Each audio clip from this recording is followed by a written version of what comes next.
El 29 de junio de 2008, en la localidad de Avita Springs, en la parroquia de St. Tammany, Luisiana, la central de emergencias recibió una llamada a las 5:51 de la madrugada. Un hombre, que se identificó como el esposo, aseguraba que acababa de regresar a casa después de su turno nocturno y había encontrado a su esposa inconsciente. Oficiales del departamento local y paramédicos fueron enviados de inmediato a una residencia en Watts Road, en un vecindario suburbano tranquilo, donde casi nunca pasaba nada. Al entrar a la casa, se toparon con una escena devastadora. Una mujer yacía en el recibidor, inmóvil, sin respuesta. El personal médico la revisó y la declaró muerta incluso antes de que los agentes terminaran de asegurar el lugar. En la parte posterior de su cabeza presentaba una herida de bala a muy corta distancia, y a unos pasos de su cuerpo, sobre el piso, había un casquillo percutido de 9 milímetros.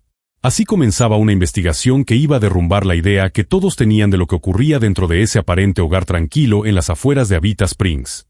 Una vez confirmada la identidad de la víctima, los investigadores se enfocaron en reconstruir su vida. La mujer se llamaba Krista Ann Baker, nacida el 27 de noviembre de 1983 en Laurel, Mississippi. Creció en el seno de una familia profundamente religiosa. Su padre, Winfred, era pastor, y su madre, Patty Ann, apoyaba de lleno su ministerio. Krista era la menor de los hijos, con 2 hermanos mayores. En 1991, la familia se mudó a Avita Springs, Luisiana, donde los padres de Krista fundaron su propia iglesia y una misión de alcance comunitario. Desde muy pequeña, Krista estuvo involucrada en la vida de la congregación. Ayudaba en los programas juveniles, organizaba reuniones y más adelante, acompañaba a sus padres en viajes misioneros tanto dentro del país como al extranjero. Después de terminar su educación en casa, se inscribió en un programa en línea de estudios cristianos en el Tennessee Bible Institute. Al mismo tiempo, seguía entregada al trabajo misionero. Participó en 17 viajes, la mayoría centrados en apoyar a niños y adolescentes. Quienes la conocieron la describían como una persona tranquila, serena, que siempre ponía el servicio a los demás por encima de sus propios intereses. Era activa en todas las actividades de la iglesia, organizaba reuniones de jóvenes, ayudaba en la preparación de los servicios dominicales y colaboraba en proyectos de caridad. Krista tenía convicciones religiosas firmes, formadas en una familia donde se valoraban la disciplina y la moral. Hablaba abiertamente sobre la importancia de esperar hasta el matrimonio y creía que cualquier relación debía construirse con la intención de formar una familia. A pesar de ello, era sociable, tenía muchos conocidos, pero mantenía una línea muy clara entre su vida personal y sus valores espirituales. Sus amigas recordaban que hablaba de su deseo de formar un hogar, pero también que no tenía prisa. Decía que antes necesitaba sentirse preparada espiritualmente. Sus sueños de casa e hijos estaban siempre subordinados a su fe, que ocupaba el primer lugar. Todos estos elementos dibujaban un retrato muy definido, una joven formada en un entorno de rigor religioso, profundamente unida a su familia y a su iglesia, con una vida marcada por la honestidad y la disciplina. Para los investigadores, el contraste tan fuerte entre ese estilo de vida y las circunstancias violentas de su muerte fue la primera señal inquietante. Krista conoció a Saí Alexander en la iglesia, donde él era asistente habitual de las reuniones juveniles. Ambos eran muy activos dentro de la congregación. Ella dirigía programas para los asistentes más jóvenes y él colaboraba organizando viajes y actividades para los feligreses. Al principio, sus interacciones se limitaban a las responsabilidades de la iglesia y al trabajo misionero. Con el tiempo, sin embargo, fue creciendo un lazo de confianza entre ellos. Krista veía en Saí a alguien que compartía sus creencias y su compromiso con la fe. Él se mostraba atento, tranquilo y confiable. Los padres de Krista, Winfred y Patty Ann, conocían a Alexander de la iglesia y tenían una buena opinión de él. Sus familias se trataban con cordialidad, así que nadie puso en duda el surgimiento de esa relación. Saí era un año menor que Krista y se estaba preparando para ser paramédico. En ese momento, terminaba su entrenamiento con una unidad de servicios de emergencia local. A pesar de su agenda cargada, seguía participando activamente en los programas de la iglesia. En una comunidad donde el servicio a los demás era el eje de la vida, eso le daba una imagen respetada. La relación fue avanzando de forma gradual, acorde con los valores de la congregación. Las tradiciones eran importantes para ambos y estaban decididos a mantener ciertos límites hasta el matrimonio. Amigas de Krista recordaban que ella decía que quería que su primer beso ocurriera el día de su boda. Después de años de amistad, Saí se acercó a Winfred, el padre de Krista, para pedirle permiso para proponerle matrimonio. Winfred Baker le dio su bendición, viendo en el joven a alguien que compartía los mismos valores familiares. El compromiso fue discreto, sin grandes despliegues. Los preparativos de la boda tomaron unos meses. Krista siguió ayudando en la iglesia mientras planeaba su futuro. Saí estaba terminando la escuela y asegurando un puesto en el equipo de respuesta a emergencias. El 1 de marzo de 2008 se casaron en la iglesia que sus padres habían levantado con años de esfuerzo. A la ceremonia asistieron familiares, feligreses y amigos cercanos. Para Krista, era la realización de un sueño, formar una familia basada en la fe y el respeto mutuo. Los presentes recordaban que la boda fue sencilla, pero llena de sentimiento. La pareja se veía sinceramente feliz. Después de la ceremonia, se mudaron a una casa rentada, no muy lejos de la iglesia, dispuestos a empezar su nueva vida juntos. Krista tomó el apellido de Saí. Amigos y parientes notaron que ella se veía tranquila y segura, y que hablaba con ilusión de sus planes a futuro, formar una familia, trabajar hombro con hombro con su esposo y construir un hogar estable. Parecía que, al fin, había encontrado la vida que siempre había imaginado. Pero apenas 4 meses después, esa misma casa se convertiría en el epicentro de una de las investigaciones más controvertidas de la parroquia de St. Tammany. Tras la primera respuesta de emergencia, los peritos de la escena del crimen comenzaron a documentar cuidadosamente el lugar. El cuerpo de Krista fue hallado boca abajo. Los forenses registraron una sola herida de bala en la parte posterior de la cabeza. La naturaleza del impacto indicaba un disparo a muy corta distancia, con presencia de hollín y quemaduras en la piel alrededor del orificio de entrada. La muerte había sido prácticamente instantánea. Cerca del cuerpo se encontró un casquillo de 9 milímetros, pero en la casa no apareció ninguna pistola. En la escena estaban presentes los investigadores, un fotógrafo especializado y un experto en balística. Mientras inspeccionaban cada habitación, se elaboró un reporte detallado. No había señales de pelea, ni muebles volcados, ni objetos desperdigados. El entorno estaba casi intacto. La cocina estaba impecable, los trastes limpios, todo en su lugar. La recámara no mostraba indicios de desorden. La cama estaba perfectamente tendida, pero la sala contaba una historia muy distinta. Cajones abiertos, cajas volteadas y un joyero tirado sobre la cama. Sin embargo, algo llamaba la atención de inmediato. Nada de verdadero valor había desaparecido. Oro, dinero en efectivo, aparatos electrónicos, todo seguía ahí. El bolso de Krista estaba sobre la mesa de la cocina, intacto, con billetes y tarjetas bancarias en su interior. Los investigadores notaron rápido una inconsistencia inquietante. Había señales de caos, pero ninguna evidencia de entrada forzada. Las chapas de las puertas estaban intactas, las ventanas cerradas, sin marcas en los marcos, sin huellas de zapatos desconocidos. Solo se encontraron rastros pertenecientes a la pareja. Todo apuntaba a que alguien había intentado simular un robo. Los oficiales recorrieron el vecindario. Nadie había escuchado gritos, ruidos de pelea ni algo que sonara a disparo. Una vecina mencionó que no vio vehículos extraños en la zona esa noche. La conclusión inicial era clara: aquello era un montaje. Una escena armada para parecer una búsqueda desesperada de objetos de valor, pero sin el verdadero propósito de robar.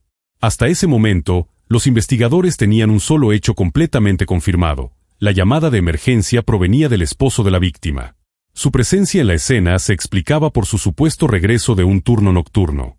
Pero ciertos detalles de su relato empezaron a encender focos rojos.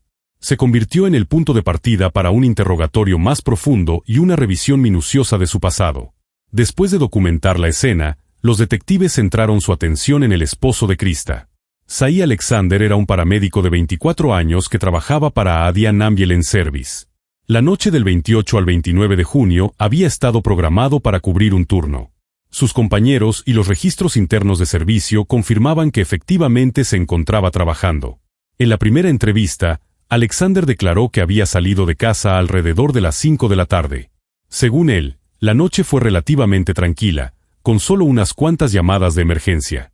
Dijo que intentó comunicarse con Krista varias veces, pero ella no respondió, y que los mensajes que le envió después de la medianoche quedaron sin contestar. Supuso que se había dormido temprano. Al regresar a casa a la mañana siguiente, aseguró que encontró la puerta principal entreabierta y la casa en desorden. Fue entonces cuando descubrió a su esposa en el recibidor. Tras revisar si tenía pulso y concluir que ya no presentaba signos de vida, afirmó que llamó de inmediato a servicios de emergencia. Durante todo el interrogatorio, Saí se mantuvo emocionalmente contenido. Lloró por momentos, pero enseguida recuperaba la calma. Los investigadores se fijaron en esa frialdad, una reacción poco común en alguien que, en teoría, acababa de perder al amor de su vida. Mencionó que 2 armas largas, un rifle y una escopeta, habían desaparecido del armero, junto con un reproductor de DVD. Pero los objetos de valor, como joyas y efectivo, seguían en su sitio. Su versión coincidía, en apariencia, con lo observado en la escena. No había signos de entrada forzada, no había rastro de lucha y el desorden parecía deliberado, casi teatral. Su coartada también se sostenía, había estado de turno, y eso se respaldaba con registros oficiales. Aún así, quedaban dudas flotando en el aire. ¿Por qué no pidió a un familiar o a un amigo que pasara a revisar a Krista si ella no respondía en toda la noche? ¿Por qué su reacción emocional parecía tan apagada? ¿Y por qué solo faltaban armas, mientras otros objetos valiosos permanecían intactos? No había cargos formales ni pruebas contundentes que demostraran un delito de su parte. Pero los investigadores no estaban dispuestos a descartar nada. Decidieron diseccionar sus declaraciones, punto por punto, y compararlas con cada detalle recabado en la escena. Mientras todavía se verificaba la coartada de Saí Alexander, el caso dio un giro gracias al testimonio de una vecina de los Alexander, Mavis Rable, de 69 años. Ella aseguró haber visto a Saí en el patio trasero el día anterior a los hechos, disparando una pistola hacia el estanque. Según su relato, él apuntaba a las tortugas y los disparos se escuchaban con claridad desde su porche. Esta fue la primera indicación sólida de que Saí tenía acceso a un arma corta. En su entrevista inicial, él solo había mencionado la desaparición de un rifle y una escopeta. Nunca habló de una pistola. Para los investigadores, esa omisión se convirtió en una inconsistencia crítica. Al día siguiente, un equipo forense registró la zona alrededor del estanque detrás de la casa de los Alexander. Encontraron varios casquillos de 9 milímetros esparcidos en el pasto y cerca de la orilla. Todas esas evidencias fueron enviadas al laboratorio para compararlas con el casquillo hallado junto al cuerpo de Krista. Los resultados fueron contundentes. Las marcas en el fulminante y el patrón de expulsión coincidían. Todos los casquillos provenían de la misma arma. La pistola que Saí había usado para practicar tiro el día anterior era la misma que había sido utilizada en el incidente. En una segunda entrevista, Alexander modificó su versión.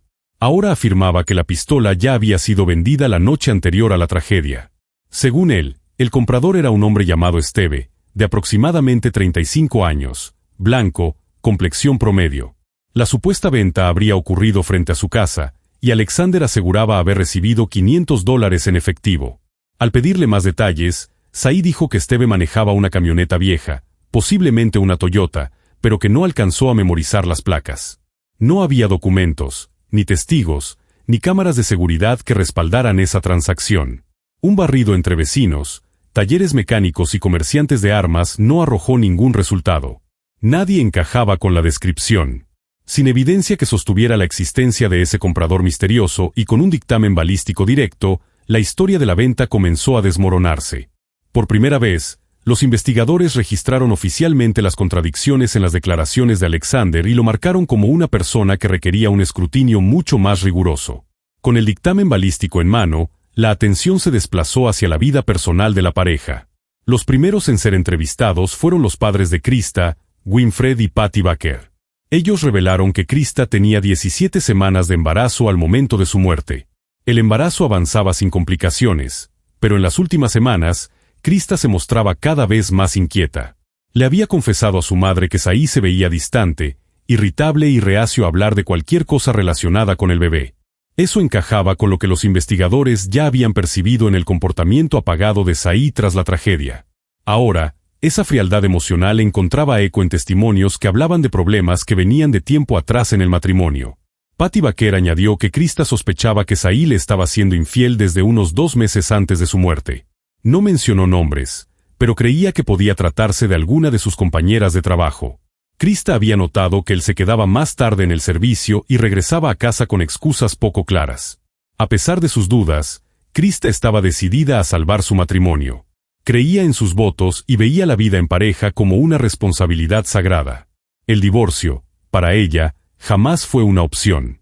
Durante las entrevistas, los investigadores descubrieron otro detalle crucial. Los Alexander estaban atravesando serios problemas económicos. Saí ganaba apenas $11 la hora como paramédico en ADIAN Ambulance Service. Para aspirar a un ascenso necesitaba aprobar un examen de certificación, pero lo reprobó en su primer intento. Volver a presentarlo implicaba una cuota que la pareja no podía pagar. En ese momento, Krista no trabajaba, así que todo el peso del hogar caía sobre el sueldo de Saí. Los padres de Krista les habían ofrecido ayuda económica en varias ocasiones, pero Saí siempre se negó, insistiendo en que era su responsabilidad mantener a su familia. Según Winfred Baker, en los meses previos a la tragedia, Krista comenzó a llamar a sus padres con más frecuencia, algo poco habitual en ella. En varias de esas llamadas pedía consejos sobre cómo animar a su esposo sin provocar discusiones.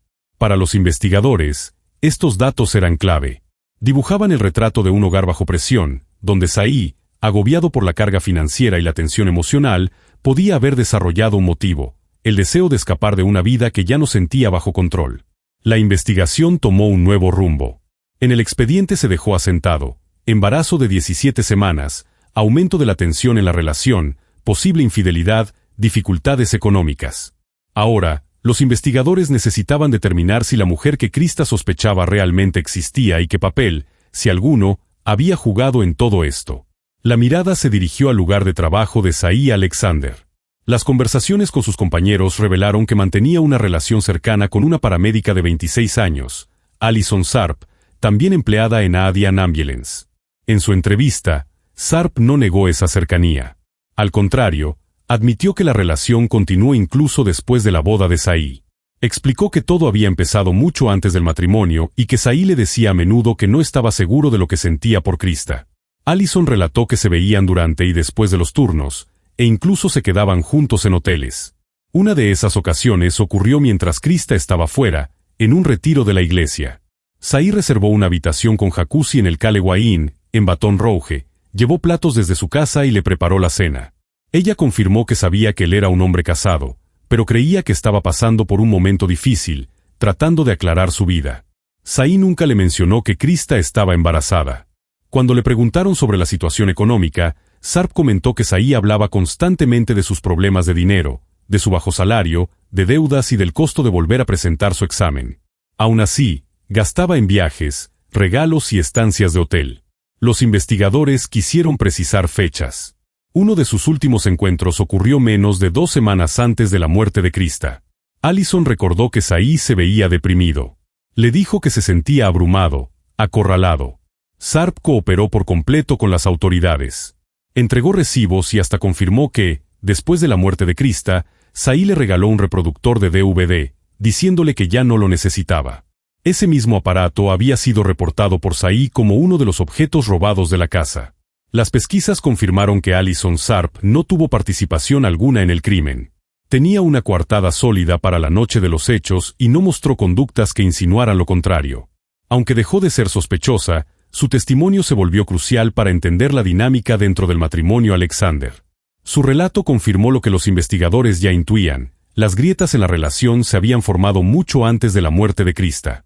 3 factores clave quedaban al descubierto: infidelidad, deudas y desgaste emocional. Fue en ese punto donde los investigadores encontraron, por fin, un posible motivo, el elemento que faltaba en la narrativa hasta entonces.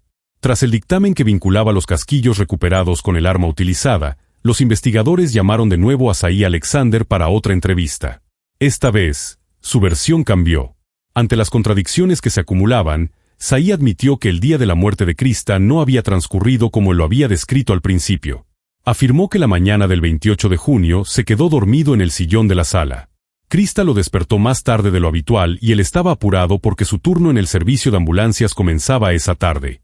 Según su nuevo relato, tomó la pistola para mostrarle cómo funcionaba y accidentalmente, apretó el gatillo. Saí insistió en que nunca quiso hacerle daño, que el arma se disparó por error. Dijo que, al darse cuenta de que ella no reaccionaba, entró en pánico.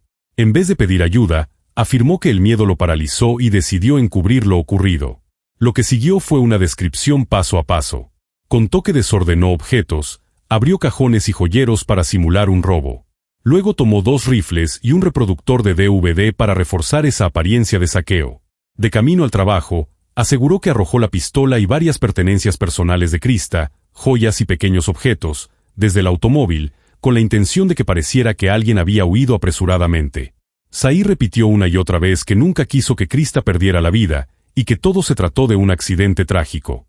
Los investigadores registraron su confesión, pero añadieron una anotación clara en el reporte oficial: la declaración requería verificación. Lo que despertó dudas inmediatas fue la naturaleza de la herida. Krista había recibido un disparo en la parte posterior de la cabeza, con marcas de hollín en la piel que indicaban un tiro a quemarropa, a una distancia extremadamente corta. Peritos forenses señalaron que, en esas condiciones, la probabilidad de un disparo accidental era mínima. También analizaron el comportamiento de Saí después del hecho. En lugar de intentar ayudarla o llamar de inmediato a emergencias, invirtió tiempo en montar una escena de robo falso y luego se marchó tranquilamente a su trabajo. La puerta principal quedó entreabierta. El cuerpo de Krista permaneció en el suelo hasta la mañana siguiente. Esas decisiones no encajaban con las acciones de alguien que hubiera presenciado un accidente devastador. Con base en estos elementos, los investigadores concluyeron que la confesión de Saí no era una muestra de arrepentimiento genuino, sino un intento calculado de reducir las consecuencias legales. Tras meses de trabajo, la policía ensambló el cuadro completo: un matrimonio en ruinas, consumido por la traición y la presión económica, que desembocó en un acto deliberado disfrazado de desgracia. Con la confesión de Saí Alexander sobre la mesa, la investigación entró en su fase final. Los detectives siguieron, paso a paso, la ruta que Saí afirmaba haber tomado la noche de la muerte de Krista, revisando la zona donde dijo haber arrojado el arma. Oculta entre la maleza, a la orilla del camino, encontraron una pistola de 9 milímetros, el arma utilizada en el disparo fatal. Las pruebas forenses lo confirmaron. La balística coincidía con el casquillo hallado junto al cuerpo de Krista y con los casquillos recuperados en la zona del estanque, donde un día antes lo habían visto disparar. Era la pieza final, irrefutable, que lo conectaba de forma directa con el crimen. La Fiscalía de la Parroquia de St. Tammany presentó 3 cargos en contra de Alexander: homicidio en segundo grado por la muerte de Krista Alexander, interrupción ilícita de embarazo en primer grado por la pérdida del bebé que ella llevaba en el vientre, y obstrucción de la justicia por haber montado un falso robo con la intención de desviar la investigación. Las conclusiones del caso dejaban algo fuera de toda duda: aquello no fue un accidente. La naturaleza de la herida, los esfuerzos por confundir a los investigadores y la manera deliberada en que se deshizo del arma apuntaban a un acto calculado e intencional. Se programó un juicio para agosto de 2009, pero antes de que iniciaran las audiencias, Alexander se declaró culpable y aceptó un acuerdo con la Fiscalía. Su admisión hizo innecesario un juicio con jurado y el caso pasó directamente a la fase de sentencia. En agosto de 2009, el Tribunal de la Parroquia de St. Tammany dictó su resolución: 55 años de prisión sin posibilidad de libertad condicional. La condena abarcaba los 3 cargos. Los padres de Krista estuvieron presentes en la sala. Su padre, el pastor Winfred Baker, dio una breve declaración a la prensa, revelando que la familia ya había decidido perdonar a Alexander mucho antes de que se confirmara oficialmente que él era el responsable. Medios locales retomaron sus palabras: lo perdonamos antes incluso de saber quién había sido. Creemos que el perdón es el único camino que trae paz. Krista vivió conforme a esa fe, y nosotros tenemos que seguir viviendo bajo esa misma fe. Tras el cierre del caso, la familia Baker regresó a su labor ministerial en Avita Springs. Continuaron con los programas de misión en los que su hija había participado y que tanto la definían. Así se cierra una historia que comenzó como el retrato de una joven pareja de fe y terminó en una tragedia devastadora, donde la fortaleza espiritual de los padres se convirtió en su único refugio. Para los investigadores, este caso sigue siendo uno de esos raros ejemplos en los que el motivo no nace en un instante de furia, sino que se va gestando lentamente con los años, oculto bajo una fachada de aparente respetabilidad. Para la familia Baker, permanece como un recordatorio vivo de lo que Krista creía con todo su corazón: que el perdón es más poderoso que la venganza.